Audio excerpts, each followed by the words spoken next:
Oi, gente! Tá começando mais um DoctonCast. Seja bem-vindo ao podcast oficial da Rede Docton. E você aí já deve ter percebido que eu estou sozinho. Pois é, a apresentadora Ariane Bárbara, a nossa querida Ari, não pôde estar presente, mas ela vai estar juntinho com a gente nos próximos episódios.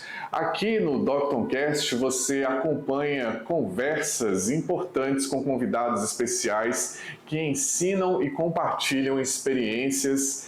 E olha só, aqui os nossos bate-papos são leves, descontraídos e isso é a nossa marca. Pois é, hoje no DoctonCast a gente vai falar sobre um assunto sério, a gente vai falar sobre saúde mental e políticas públicas. Só que desta vez com foco em um ponto que nem sempre é debatido, que é o impacto da pobreza no sofrimento psíquico. A gente sabe que a psicoterapia ela é uma ferramenta poderosa, mas e quando o problema vai além do consultório? Pois é, quando a raiz do sofrimento está nas condições de vida, falta de renda, desemprego, moradia precária, exclusão social, tudo isso pesa e muito na saúde mental das pessoas. E para essa conversa tão necessária, a gente recebe com muito prazer aqui hoje no DoctonCast Felipe Carvalho, professor e também coordenador do curso de Psicologia da Docton. Seja bem-vindo, Felipe. Muito obrigado, Fábio, a todos também que nos assistem nesse momento, aí onde você estiver, no horário que você puder. Agradeço a participação nesse quadro. Felipe, para começo de conversa, a gente precisa pensar na saúde mental como algo que vai além do que acontece dentro da nossa cabeça, da cabeça de uma pessoa, não é isso? Sim, a gente precisa pensar a saúde mental como um fenômeno que não é isolado. A saúde mental, ela é, vamos dizer, o reflexo, é o produto das interações de uma pessoa com o seu ambiente. Ou seja, ao nosso redor existem diversas situações que vão influenciar diretamente no estado da nossa saúde mental. E não como as pessoas pensam que é algo que está só dentro da sua cabeça, que acontece só dentro de você. Então, tudo aquilo que a gente vive no dia a dia, através, seja das nossas relações, do acesso aos direitos que a gente tem, da nossa renda, do nosso emprego, enfim, tudo isso influencia a nossa saúde mental.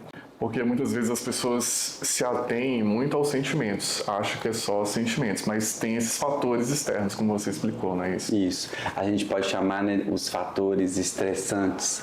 Uma pessoa que passa por muitos fatores estressantes e que tem relação com as políticas públicas ou com a pobreza, né, a saúde mental dela com certeza tem algum nível de comprometimento. Agora, Felipe, quando a gente fala em sofrimento psíquico, normalmente pensamos em causas internas, como eu acabei de falar. Mas como as dificuldades sociais, a gente já citou aqui, pobreza, desemprego, moradia precária, afetam a saúde mental de uma pessoa?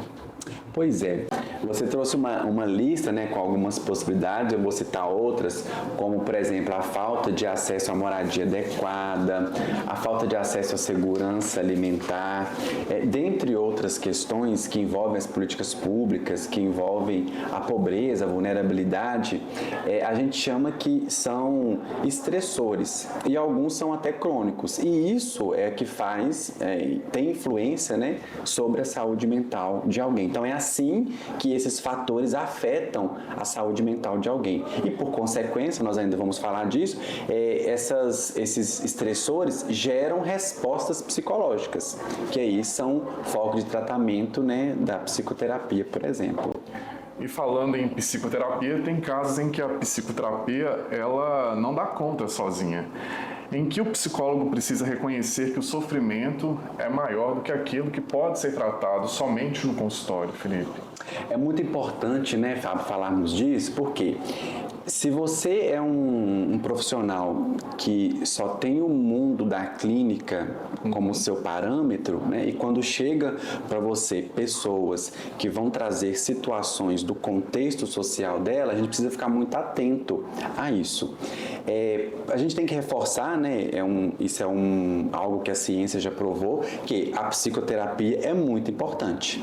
A psicoterapia ele ajuda sim as pessoas. Cientificamente, em estudos, e é a minha ciência que eu defendo, né? Obviamente ela dá resultados, ela precisa ser cada vez mais democratizada, mas tem algumas situações em que ela vai fazer parte do percurso de tratamento, de melhora da pessoa. Mas sim, acredito, e alguns estudos voltados para essa relação da pobreza ou da vulnerabilidade vão mostrar que ela sozinha não vai solucionar aquilo que a pessoa está levando. Então, vamos pegar, por exemplo, alguém que tem ansiedade ou que está estressado porque ela não está conseguindo prover para sua família aquilo que é o necessário, ela está cheia de contas para pagar, ela está com fome. Então, repare que tem várias situações no ambiente daquela pessoa em que nós não estamos com o controle de solucionar. Eu vou conseguir ajudar essa pessoa de alguma forma sim, mas eu de fato não vou conseguir resolver essas situações que estão gerando, por exemplo, a ansiedade e o estresse na vida dessa pessoa. Ou seja, se não existirem políticas públicas eficientes que vão ajudar a resolver o problema de uma pessoa que esteja nessa situação, a saúde mental dela, apesar de que com a psicoterapia vai haver uma melhora, não vai melhorar 100%, porque, como a gente disse, né, a psicoterapia ela não dá conta sozinha. Sim. Outro exemplo, se nós temos aí a questão do capacitismo, está relacionado às pessoas com deficiência, a LGBTfobia, eu consigo ajudar a pessoa promovendo a autoestima dela, por exemplo, melhorando a resiliência dela, mas eu não consigo extirpar o preconceito, eu não consigo extirpar o capacitismo, eu consigo ajudar o sujeito naquele recorte, mas eu não consigo resolver a outra questão que é muito mais ampla. E aí, por isso, eu preciso das políticas públicas de combate à desigualdade, políticas públicas de acolhimento e cuidado a essas pessoas. Quando eu associo o tratamento psicoterápico com as políticas públicas, quando for o caso, o resultado e a chance de sucesso é muito melhor. Ou seja, psicoterapia e políticas públicas têm que andar juntas. Sim, principalmente em contextos em que eu vou cuidar de pessoas que estão em situações de vulnerabilidade. A renda é um tipo de vulnerabilidade. O sofrer preconceitos e violências é outro tipo de vulnerabilidade. Então, se eu for um psicólogo que vai trabalhar em determinados contextos, eu vou ter que saber um pouco das duas questões, sim. Agora, ampliando um pouco mais o nosso bate-papo, Felipe, agora falando um pouco mais de políticas públicas, como que o SUS, Sistema Único de Saúde, o CAPS, que a gente conhece e que oferece diversos serviços, e outras redes de cuidado, podem ajudar a diminuir esse sofrimento que nasce aí da desigualdade, como a gente comentou aqui agora há pouco? Sim. Então, você citou aí o SUS, o CAPS, né, que estão mais na política pública de saúde, então eu vou citar outras também, né? Nós temos aí a política pública de assistência social, a política pública de educação, de segurança alimentar. O simples fato ou o grande fato dessas políticas existirem já é crucial, porque perceba que aí a pessoa em vulnerabilidade, o fato dela ter acesso a essa política pública de forma gratuita, por exemplo, onde vai ser viabilizado para ela direitos, já é um fato muito importante que vai fazer parte, vamos dizer assim, desse tratamento e dessa superação do que ela está vivenciando, que tem a ver, obviamente, aí com o contexto social que ela está inserida. Certo. E você acredita, Felipe, que as políticas públicas voltadas à saúde mental têm dado conta dessa demanda mais complexa nos dias atuais? O que ainda precisa evoluir, melhorar na sua visão, na sua experiência como psicólogo? Certo. Eu acredito muito que uma política pública só jamais vai dar conta de solucionar ou de ajudar na superação de alguma coisa. A gente trabalha muito com o termo interdisciplinaridade. Então, quando fala-se de interdisciplinaridade, eu falo de diversas ciências, de diversos conhecimentos, de diversos profissionais que juntos, com todo esse conhecimento, colaboram colaboram para que a vida de alguém atinja um bem-estar satisfatório, por exemplo. Então, quando se fala aí de alguns exemplos, eu vou expandir isso, né? A gente, uma só não dá conta, porque quando eu recebo alguém lá no CAPS, ele invariavelmente vai trazer outras situações que outra política pública precisa olhar. Aquela equipe lá vai ter um olhar direcionado até um certo ponto. Então, eles têm uma limitação. Então, eu preciso agora da política pública de assistência social, porque esse indivíduo, essa família, esse contexto, esse núcleo familiar tem coisas, tem necessidades, tem demandas que precisam de outra política pública. Então, quando todas elas caminham juntas e o indivíduo ainda tem a possibilidade de acesso à psicoterapia, que também através do SUS, né, ele pode conseguir, a chance de ele ter uma qualidade de vida é muito maior, né? Então, essa integração das políticas públicas seria aí o ideal, né? E no caso dos estudantes de psicologia, Felipe, como que é possível preparar esses futuros profissionais para atuarem com esse olhar mais amplo, mais empático, que considera todas essas questões sociais e estruturais também? Muito bom falar disso, né? Ainda mais aqui na Docton, né? Que a gente tem um curso aí de psicologia. O nosso curso está na metade, né? Nós temos aí a turma até o 5º período. É um curso novo na cidade, mas que já está construindo uma identidade muito forte, uma marca muito de presença na comunidade, né? Então, olha para você ver, o curso já presente na comunidade. Os alunos, além de toda essa parte teórica, técnica, ética que eles aprendem na sala de aula, é um curso que logo ali no primeiro período o aluno já tem contato com essas realidades, por exemplo, através do projeto integrador. Então, o aluno está presente na comunidade, tendo acesso de forma visível a essas demandas que fazem parte do sofrimento humano. Então, além de tudo que ele aprende de conteúdo na sala de aula, a gente proporciona para eles as visitas técnicas, que eles vão ter acesso a diversas realidades, a diversos públicos, a diversos contextos e aprender a trabalhar com aquelas demandas, né? Além disso, também o aluno tem N outras possibilidades, como projetos de extensão em que a gente desenvolve em alguns contextos na cidade. O aluno tem acesso a viagens, a feiras, ele tem acesso a minicursos, oficinas. Então, é uma gama de possibilidades que ele tem que oferece para ele a possibilidade de olhar para o ser humano de uma forma mais integral. Não só olhar para o ser humano como alguém que precisa de tratamento clínico e farmacológico. Não, o ser humano precisa de algo para além disso. Além da farmacologia, além da clínica, da escuta, do olhar, né? Ele também precisa de um emprego que garanta para ele uma segurança de sobrevivência. Esse indivíduo precisa de política pública que o proteja do racismo, do preconceito ou de outras violações. Então, aqui na Docton, os alunos têm garantido essas possibilidades. E esse contato dos alunos com a realidade faz toda a diferença na formação deles. Sim, porque ele já começa a perceber desde mais cedo, por exemplo, no primeiro período, que psicologia não é só clínica. Tem a clínica, mas tem um universo gigantesco de outras possibilidades. Eu posso atuar lá no CRAS da minha comunidade, eu posso atuar lá na PAI, que está inserida no meu bairro, eu posso atuar no sistema prisional, que tem seus dilemas, na APAC, nos projetos sociais que a cidade tem, no terceiro setor, enfim. Ele já começa desde o primeiro período a entender a amplitude que a psicologia abarca. E aí ele começa até, inclusive, disso aqui eu gosto, disso aqui eu não gosto. Me interessei muito por essa área. Então é muito rico esse contato, sim. Não se resume só em consultório. Né? Isso, às vezes a pessoa pensa que a psicologia só resume em consultório, mas ela vai muito além disso. É um universo bem amplo, né? Como você disse. E aí, Felipe, a gente vive numa sociedade que muitas vezes culpa a pessoa, o indivíduo, pelo próprio sofrimento. E como desconstruir essa ideia e mostrar que, às vezes, a dor vem do contexto e não da pessoa? Sim.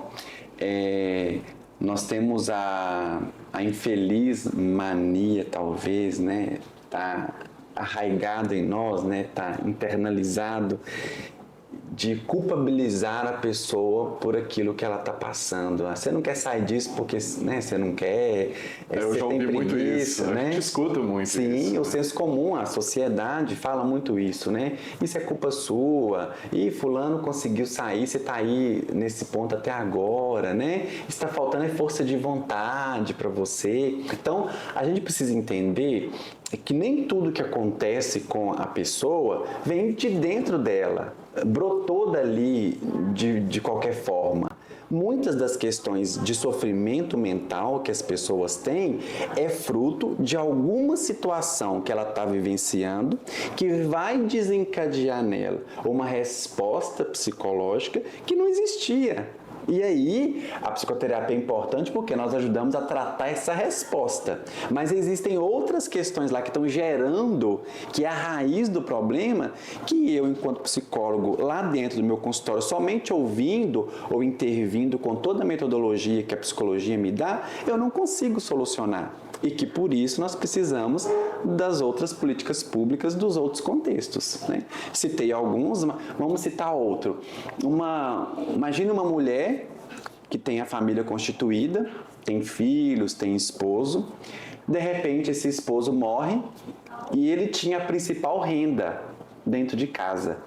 Ele tinha um trabalho X e o trabalho dele supria todas as necessidades daquela família. Esse esposo então falece, um exemplo, né? Deixa essa mulher com o filho e essa mulher passa a receber uma pensão do governo, por exemplo, ou um benefício do governo que não é igual ao valor que ele trazia para casa. E essa mulher então começa a ver que o que ela podia comprar de comida já não dá mais. Essa pessoa não tem uma casa própria, ela precisa pagar aluguel. Essa pessoa deixou contas, por exemplo, que a conta de luz, a conta de água, de internet, de telefone, que ela precisa dar conta disso. Olha só, ela vivia numa situação confortável em que ela não tinha nenhuma resposta psicológica, ela não tinha nada que a estressasse, que a fazia ela ficar ansiosa, que a entristecesse. E aí ela passa a apresentar tristeza ou até mesmo sintomas de depressão, ansiedade, crise do pânico, enfim. Olha como que uma situação do contexto da pessoa trouxe para ela respostas que começam a brotar dentro da cabeça ou respostas emocionais. Então, não dá para negar que determinados contextos, situações que as pessoas passam, geram esse sofrimento. E aí, como é que essa mulher agora dá conta de sustentar tudo isso que aquela pessoa conseguia? Inevitavelmente, ela vai precisar das políticas públicas. Ela precisa do psicólogo para começar a ouvi-la, entender o que está acontecendo com ela. Ela precisa do médico psiquiatra lá do posto de saúde do SUS para uma consulta, para verificar essa questão dessa ansiedade, desses sintomas depressivos. Ela precisa, talvez, das políticas públicas que garantam para ela a segurança alimentar. Então, imagina alguém que talvez nunca tinha precisado de utilizar tantas políticas públicas, ela passa a utilizar, por causa de algo pontual que aconteceu na vida dela. É por isso que a gente tem que procurar sempre entender o contexto da pessoa antes de falar qualquer coisa, digamos assim. A gente tem que ser mais empático, né? Sim. E trabalhar esse olhar também, é importante isso. Antes de julgar, né? Isso. Ninguém não sai do lugar porque não quer. Tem algo que impede aquela pessoa, tem algum sofrimento que impede. Enquanto a gente não entende isso, enquanto a pessoa também não entende isso, é difícil para ela superar.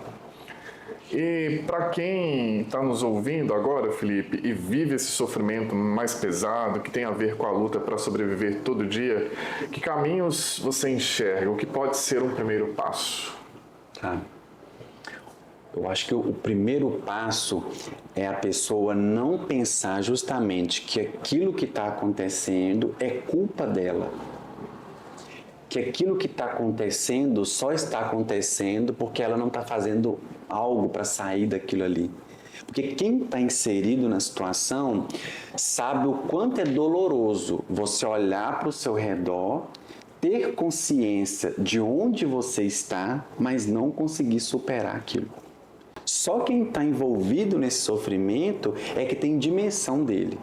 As pessoas que estão ao redor imaginam. hipotetizam, julgam, mas só quem está vivendo sabe o quanto é custoso para ela se ver naquilo e não conseguir sair daquilo. Então, acho que o primeiro passo para quem está sofrendo é esse. Não se sinta culpado pela situação que você está. Porque a gente vê que muitas pessoas se culpam pelo próprio sofrimento. Sim, principalmente se ele for fruto, se ele for consequência de situações que você não tem controle sobre ela. Como esse exemplo que eu citei. Como é que eu tenho controle sobre a morte de alguém que vai impactar a minha vida? Não tenho. E aí tudo que acontece a partir disso vai me atingir. Tá, eu estou vendo isso, mas eu não consigo sair disso. Eu preciso de ajuda, eu preciso desse aparato, né, ao meu redor. E também, Fábio, muitas pessoas não sabem que elas têm esse direito.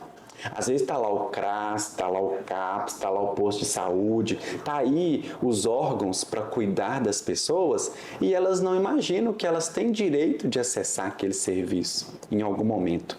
Se eu não precisar, tudo bem. Mas quando eu precisar, eu tenho que ter em mente que essas políticas públicas também são para mim. E que as pessoas não sintam vergonha de procurar esses órgãos, esses serviços. Porque muitas vezes a pessoa, por vergonha, não vai. Sim. E aí o problema vai sendo adiado cada vez mais, digamos assim. Como você citou, por exemplo, o CAPS, né? O CAPS ainda é um equipamento público que muitas pessoas na sociedade não frequentam, não vão, por medo do estigma, né? Do preconceito que elas têm. Muitos mitos em torno do serviço. Isso mesmo. E aí é uma política pública para te auxiliar, para ajudar na sua saúde mental, e eu não vou porque eu tenho vergonha, me falaram que lá é lugar disso, me falaram que lá é assim, assim, então eu não quero. E aí eu não cuido e vai só agravando o meu problema. Mas Acho a política que o pública primeiro passo é conheça o serviço, faça uma visita. Também, vá no seu CRAS, no seu bairro, vá na UBS saber que serviços que estão lá, vá no CAPS entender como é que aquilo funciona, vá na escola do seu filho entender que serviços são ofertados lá, né? Felipe, nosso bate-papo está muito bacana e agora a gente tem um momento aqui no nosso podcast que chama Momento Curso. É um momento em que a gente separa para falar um pouquinho mais sobre o curso, no seu caso, o curso de psicologia. E aí agora eu quero saber de você, em que momento do curso os alunos da psicologia começam a estudar a relação entre saúde mental e políticas públicas e como isso se conecta com a prática ao longo do curso? Você já até respondeu isso aí ao longo da nossa entrevista, mas vamos reforçar aí um pouquinho mais. Sim. Então, aqui no nosso curso na Docton, desde o primeiro período, tem uma disciplina Psicologia, Ciência e Profissão. Ali os meninos já têm uma visão dessa amplitude que a psicologia tem de possibilidades de atuação. Do quanto existem diferentes espaços para o psicólogo trabalhar. Então ele começa percebendo ali. Vai caminhando o curso, várias outras disciplinas vão ajudando. Por exemplo, desenvolvimento humano. Ele vai entender o que acontece com a criança, com o adulto, com o adolescente, com o idoso, e que são fases diferentes que a pessoa recebe influências e tem respostas diferentes. Lá no quinto período, por exemplo, ele vai ter uma disciplina específica, saúde mental, onde além dessas discussões que a gente está fazendo aqui, ele tem parte prática, ele visita um CAPS para entender como é que é, ele visita instituições da nossa cidade que acolhem essas pessoas para ele ver na prática como é que isso se dá.